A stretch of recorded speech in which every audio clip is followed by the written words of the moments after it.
is the Athletic Football Show.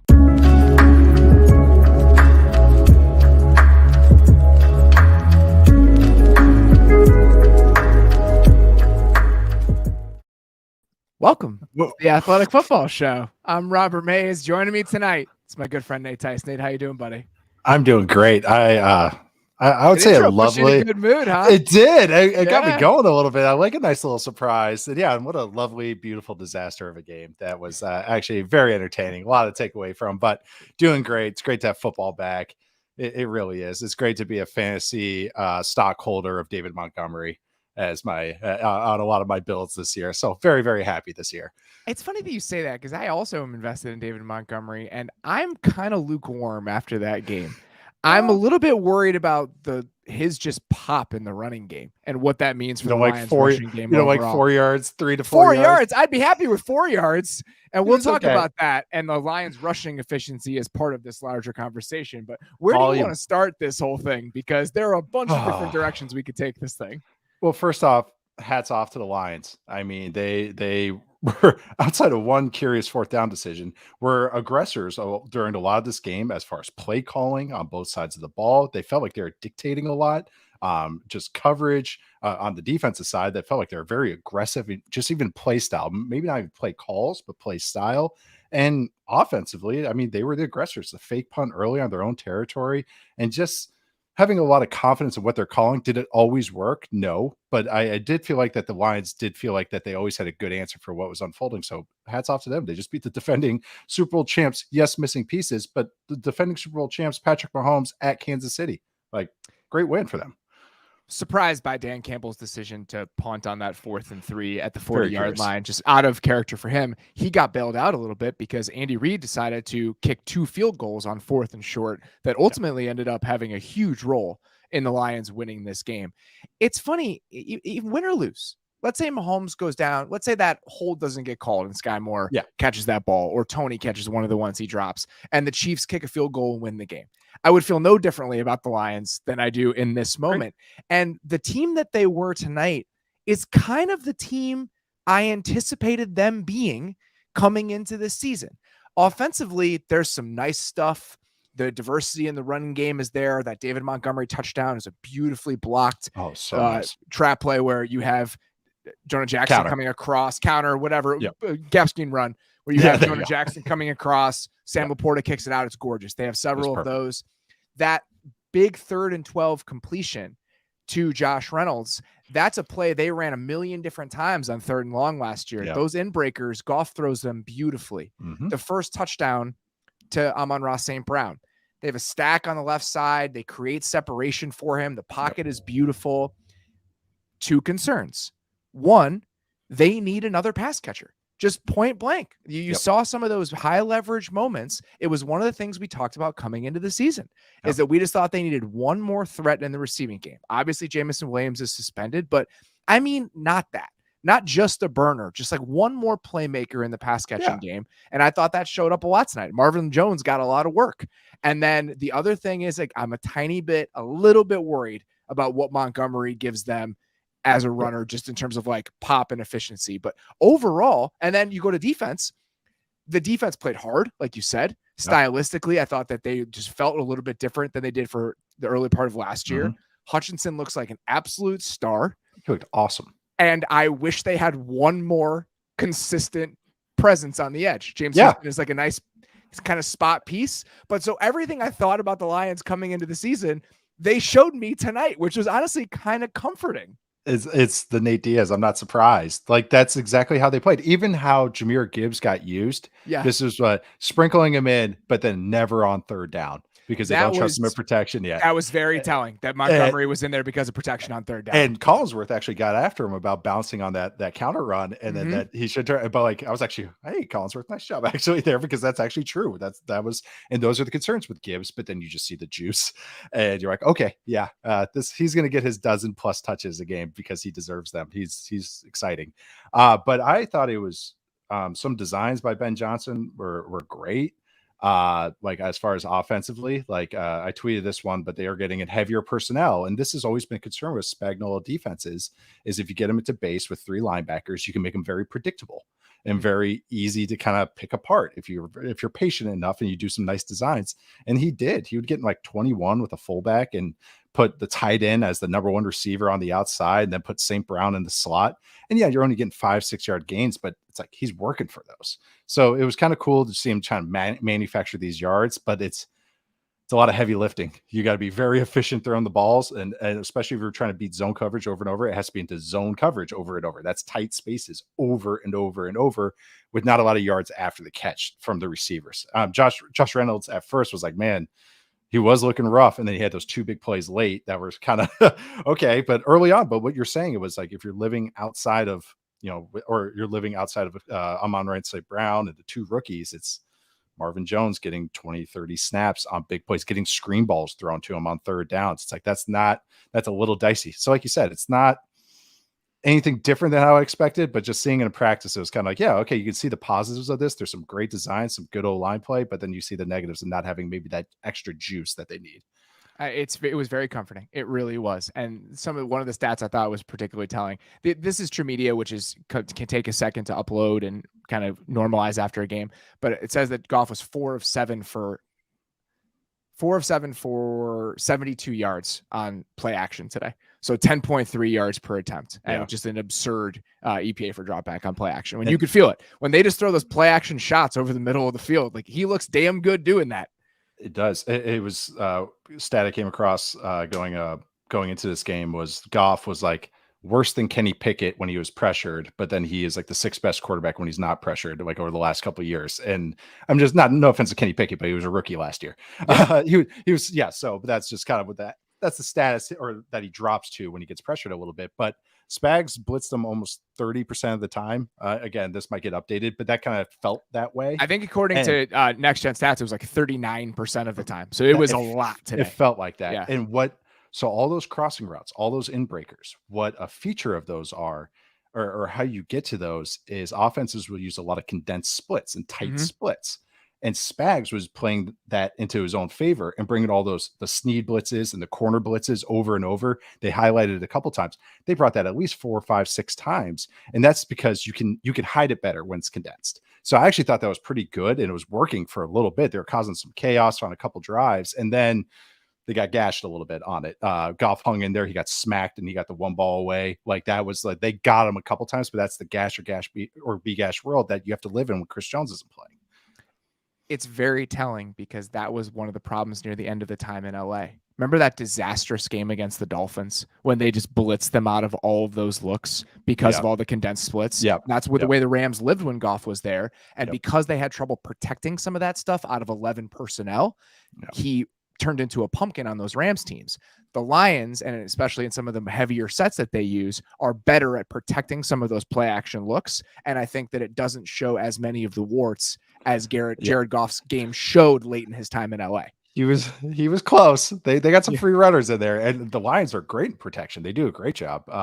But it was just a curious feature, and that's Spags too, who hasn't met a blitz that he doesn't like. So of course he's going to be throwing it on every single down.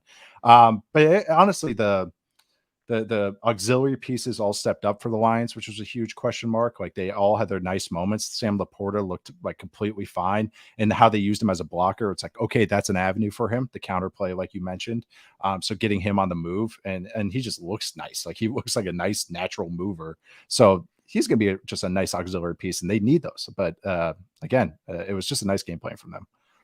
I'm looking forward to seeing their offense unfold over the course of the year. I picked them to be a top 10 offense this year, even with the concerns I have about some of the firepower at the pass catching spots. I still have a lot of faith in Ben Johnson and a lot of faith in the choices they'll make and the designs they'll roll out in some of those high leverage spots. And I think tonight was an indication of that, and very encouraged about the showing for the defense, even with the drops, even with Travis Kelce not playing, just the way they played and the energy they played with, especially up front with Hutchinson. I think a real step in the right direction for this unit that definitely needed one coming into the season.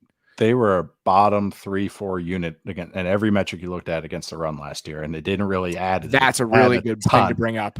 And they look good. The Chiefs run game was awful today. Mahomes was the leading rusher with 45 yards. They had a 23.5% success rate on the ground. They could not run the ball in this game. They had 4 out of 17. successful runs. That is absolutely terrible. They were getting too cute. You saw maybe some old Philadelphia Eagles Andy Reid going on, getting way too cute on short yardage, and it was just one of those where it's like, keep it simple for in a game like this that you are just trying to get through. Because the Chris Jones is sitting in his suite. He probably saw the ceremony. That's going to get wrapped up soon. And then Kelsey's going to come back. This seemed like a precautionary thing. They're saying, hey, we're going to be cautious. It's a long season. Yeah, love that. That's totally fine. You can do that when you're defending Super Bowl champions, and you kind of guaranteed everything in the future. So I don't know. I think they just got too cute. They relied on these young receivers. They had to step up this season. The second leading receiver last year was Juju Smith-Schuster for the Chiefs. Like that's a huge gap. Second most first downs. He had a higher success rate on his targets than Travis Kelce did last year. Like he was a very key role for this Chiefs offense because he was the zone beater. He was the guy underneath. And if you watch tonight, the Lions, who love to play man-to-man, were playing a little bit more zone quarters. Which is a very interesting development when you think about how teams played the Chiefs last year. The Chiefs faced more man coverage on third down last year than any other team in the NFL because teams weren't afraid of the receiving options they had outside of checked into it. They had 80% pass rate against man coverage because they always choose it. They only had 7th highest plays against man. I found this from my article. Sorry, so I had to share this one. But 80% of their snaps against man coverage last year, they passed against. So it's Andy Reid and Patrick Mahomes choosing, and I would too if I had Patrick Mahomes against man-to-man, but they lean into it so heavily. And tonight kind of bites them, especially if a team can beat them playing quarters as well. They needed to play a much more perfect game with the guys they had on the field than they did tonight. We talked about the 2 4th down decisions that ultimately cost them. And the drops are just brutal. I mean, it changes the entire complexion of the game. It leads directly to a pick six. And then you have back-breaking ones on a huge moment on the final drive, and then a couple more from Tony in that stretch. So, I mean, the drops and just the overall lack of production and lack of contributions from the receivers, it changed the entire dynamic of the game. There's no way around it. No, there isn't. I mean, Sky Moore and Kadarius Toney had 8 targets, and they had 1 catch for 1 yard. And then you throw in the how bad the drop was that led to the touchdown, and then you have the 2 jet sweeps, including one to Kadarius Toney in short yardage. And the Toney should have gone upfield on one of them. Oh, I know. And then also the mesh play that he didn't know if he was the high guy or the low guy. So mesh is the 2 crossers working against each other. Everybody runs it. They're running it because they're anticipating man coverage.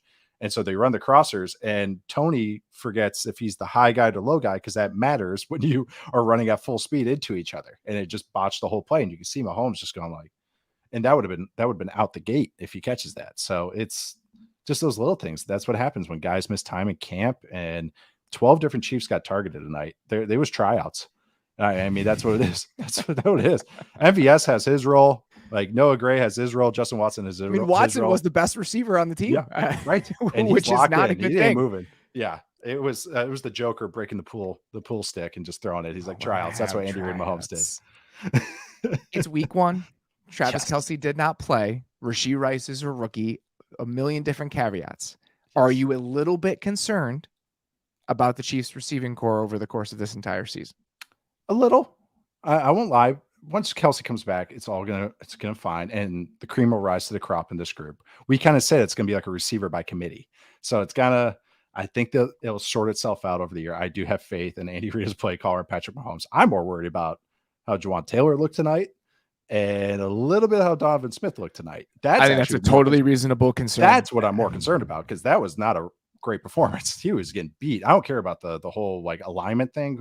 I've seen offensive linemen do that since the 90s. But it's just, he was getting beat like a drum by Aiden Hutchinson.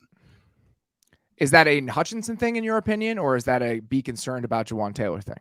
Yes. I think it was a little bit Hutchinson. I would say 75% Hutchinson, 25% Taylor. He looked fantastic. He looked fantastic. And they bumped him inside. He looked that's what I was paying attention to. You get him inside, you get one of those designated pass rusher types on the field in those moments. I looked it up during the game just because I was curious. He had 5 snaps as a defensive tackle all of last season. Interesting. They toyed with it last preseason, so that's interesting that I didn't know that they went away from it during the season. So him being an interior pass rusher and maybe getting those smaller bodies, the James Houstons on the field in those third down situations is potentially a really nice look for them. Last time I looked, he had 5 pressures. It seemed like twice that. He was a consistent force throughout the entire game. And obviously he had a really good second half of the season, but him taking an even bigger step forward, I think is very good news potentially for the Lions. Absolutely. He was underrated in my own mind until I rewatched the Lions defense. And I was like, okay, he's good at the very least. Like, like he's going to be 8+ sack guy for a long time. And it's just he has, of course, plays. He has surprising bend. He tested better. I always thought he was so stiff, but he actually bendy. Him and Houston both had some bendy moments tonight. And Taylor's a pretty athletic tackle. I mean, that's a hold that Houston drew is a game swinging play. If he doesn't get that, then there's very good chance the Chiefs win this game. Yeah. Can I talk about one cool play from the Chiefs on the Blake Bell touchdown? You sure can, buddy. I'm sorry, guys. I know there's no visual. I know. The Blake Bell touchdown was pretty sweet. This is the difference maybe of like why I'd get frustrated about like Joe Lombardi running this kind of play and then like Andy Reid. This is the little tiny differences. It's a play called spacing. Everybody runs it. It's 2 inside hitches, usually with another flat or a swing route. Everybody runs it. It's a quick game. The Blake Bell touchdown, they create a 4x1, which is they overload the side. 4 guys are working to one side. And with Travis Kelce out, he's usually the one. With him out, Justin Ross was the one, which I think is very interesting.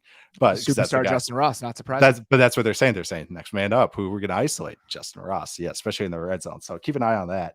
But they did the 4x1, and it was just perfect. So because the Lions were in this red zone kind of bracket coverage, doesn't matter, picket fence. And all those crossers, all the guys going across their face just occupy one after another, and they overload the side. So it's just this beautiful Red Sea parts. And there's Blake Bell for the touchdown. So just like such a simple design, but how they got to it, just overload it. Just have 4 guys go to one side. A couple teams do that. Great call, Andy Reid, but just wish there's a little bit more of that and didn't get so cute. Maybe some 3rd and 1s do that instead of run another jet sweep or have Blake Bell as the under center guy. Like, come on, man, just put the ball in 15's hands. And that I think is one of the things that ended up dictating and determining the outcome of the game that we don't have to worry about is some of those 2 cute moments from Andy Reid, the 4th down decisions, all that stuff hopefully gets back to level over the course of the season, doesn't become an issue. The things that we should, I think, pay attention to and keep in mind coming out of this game for Kansas City. 1, the receivers, and if they can find enough of those guys, even with Kelce back over the course of the season. The fact that Rashee Rice had some moments in his first game as a rookie in the Chiefs offense, I think is a good sign that over the course of the year, he can become a factor for them. 2, offensive tackles, and whether or not those guys are going to be good enough. We talked about it coming into the season. If they get protection, they are really, really hard to stop on offense, but neither of those guys played particularly well tonight, and that is worth paying attention to. At 3, on offense, running the ball. They need to be able to run the ball. If teams are going to play that way against them, they need to be able to line up and run the ball down people's throats. They could do it last year. And you got some different pieces along the offensive line. You got some shuffling. So hopefully that can fall into place. But the run game did not look good tonight. I thought the defense, especially without Chris Jones, played fine. I'm excited about kind of that young defense that it's a tough offense to go against. Over there. Yep. And then for the Lions, I think things to keep in mind, the secondary pass catchers and whether or not they're going to be missing that guy without Jamison Williams. We talked about it all summer. Every time DeAndre Hopkins' name came up, I wanted the Lions to be the team that went out and got him just because I thought they could really use that sort of skill set within the offense. Mike Evans, is that worth a phone call with Tampa at this point? I don't want to overreact too much, but that to me is something to keep in mind with the Lions. It is. And then I'm sorry. Yeah, I was going to say, I want to see how Kelce comes back, give that like 2 weeks. And then once we hit October and they haven't like sorted each other out, these guys, they got until September to figure it out. That's how There's no reason to overreact. There's no reason to overreact, but just stuff to keep in mind. And I do have a little ounce of concern about the David Montgomery piece within this Lions running game. I want this Lions running game to be like a dominant, explosive unit. And I just don't think he is that. And I had concerns about the type and quality of player he was even after last year in Chicago. And I didn't really voice a lot of those this summer, but part of me in the back of my mind was like, are we sure that David Montgomery is good? Like with this Lions offensive line and what this running game could be, are we sure that David Montgomery is good? And Jahmyr Gibbs is in a specific role. I think he's fine, but I just want more out of the Lions running game than I got tonight. And I just don't know if that's going to come with David Montgomery. But it's like, so if you like replicates, not the touchdowns, but like how Jamal Williams kind of lined up attempts and yards, at least, would you like be like satisfied with that? No, because they were middling rushing offense last year. They were a middle of the pack running game when you look at a lot of the advanced metrics, and they paid him a decent amount of money. Yeah. I just want more out of that running game, and I'm not sure Jahmyr Gibbs. The Chiefs' run defense isn't bad, even with it's not bad. That's again, I want to see it because I agree. I thought the touchdown, he had a nice burst, and the first play of the game, they ran a nice duo play, and like he's like Mr. 8 yards tops. Like, but that's I thought that's kind of the plan with this team. You know, I think you get Gibbs to create the 30 yarders. I mean, they're blocking it for 7. He's getting 17. Like he's bouncing off guys. I guess that's kind of my question is, do we get to a point where even with his deficiencies with vision and that play that you pointed out where he needs to hit it a little bit differently, does the pendulum swing back toward Jahmyr Gibbs in terms of workload, just because he gives you so much more juice? It's just like with a Pollard over the years. Like there's going to be games where he explodes, and then there's going to be games where it's like, man, he only got 5 touches, and it's just he's going to be kind of have that game script dependency. But I think there's games where it's balanced like this, where it's like, hey, we need some juice. Like, hey, it's a close game. We gotta start manufacturing some of these explosive plays. Like they're closing in on the coverage. So I think he's just game script dependent. But even just using the threat of him as a receiver opened up some things. That same play I talked about with the Amon-Ra St. Brown, like 5-yard gain out with the fullback on the field. They put Gibbs as one of the receivers too. It was Gibbs and the tight end. They put him in jet motion a couple times in this game. Yeah, I mean, just having him as like shiny toy, I think, is a very good way to use him. Yeah, so I'm curious. It's nothing like, revolutionary, but it's like they are using him, I think, in an intelligent way so far. Again, it's very funny to have a vision of a team coming into the season and then the team plays, and it's pretty much what I expected. And I am bullish on that vision. I think that it has a cap. And the last thing I'll say about this, I thought that Collinsworth said something really interesting and appropriate near the end of the first half. He said, Jared Goff has played good so far, but he hasn't been great. And that's what you're going to get. Yeah. And if that's what you're going to get, which we know, then you need so many other aspects of the offense to be excellent. The designs need to be excellent. The line needs to play great. And you need great pass catchers around him in order for you to go toe to toe with the best offenses in the league. I mean, they scored 2 touchdowns. The one was a defensive touchdown, and then they needed to go for it on 4th down in their own territory on the first touchdown drive. So it's not like they were clicking on all cylinders against a Chris Jones-less defense. I'm still bullish on the offense, but there is that last little bit that I'm wondering how they're going to get it. And I think that's going to be a question we have about the Lions, I think, until they show us otherwise. No, again, it was just like, here's your side. This was just exactly what I expected. It was actually last year. It was like the Chiefs against the Cardinals in the first week. And it was like, they were just shattering success rate records. It was like, yeah, that's exactly what I pictured that team to come out. That's kind of how the Lions, for better, for worse. It was just, I don't know how much you can live with crossing routes and in breakers like that to like one guy. You know what I mean? Like, it just felt like all the big plays too was like a missed tackle on Josh Reynolds and stuff like that. It's like, I'm just like, I'm waiting for I'm just waiting for a little bit more from them. And I am liking them. I mean, I think they squeeze everything they can out of it. I think that he is very good in that role. He can sling it, man. He can sling it. And I like Goff way more than a lot of people do. Like he's tough as hell. And this was just a perfect Jared Goff game when he was blitzed and he was dealing with pressure. He can't create anything, but he can stand in there and rip those in breakers in big moments. And he'll stand in there. Again, this is the Lions team I expected to see heading into the season. It is the one we saw tonight. I compare some quarterbacks to like Heineke. Like he's part of like the Tannehill tier, where it's like line drive throwers. They'll stand there and get whacked. Like they like, that's exactly what Goff will do. But it works for this team. It's just that, man, in the NFC, I mean, this can work because it's just like, you have to find some way to score points and some way to stop the other team from scoring points. It doesn't have to be elite and doesn't have to be the best of the best, but you just have to find your way to pivot. And like the Lions find ways to do it. And they definitely did it tonight. All right. That is all we've got. We're back, baby. That is our first game. Season opener is in the books. Just a reminder, if you guys want to check out the rest of our week 1 grab bag preview, that is available in your podcast feed and on our YouTube channel if you want to watch it. So that should be available right now. We also chatted with Diana Rossini as part of that show about some of the news from this week, a little preview of the Burrow contract conversations, which obviously happened tonight. So please go check that out.